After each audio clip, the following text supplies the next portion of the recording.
புறப்பட்டு தமது சொந்த ஊருக்கு வந்தார். அவருடைய சீடரும் அவரை பின்தொடர்ந்தனர். ஓய்வு நாள் வந்தபோது அவர் தொழுகை கூடத்தில் கற்பிக்கத் தொடங்கினார். அதை கேட்ட பலர் வியப்பில் ஆழ்ந்தனர். அவர்கள், இவருக்கு இவையெல்லாம் எங்கிருந்து வந்தன? என்னே இவருக்கு அருளப்பட்டுள்ள ஞானம்? என்னே இவருடைய கைகளால் ஆகும் வல்ல செயல்கள்? இவர் தச்சர் அல்லவா? மரியாவின் மகன்தானே?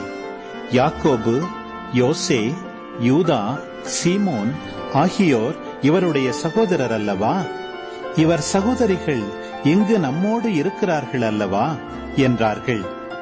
இவ்வாறு அவரை ஏற்றுக்கொள்ள அவர்கள் தயங்கினார்கள்.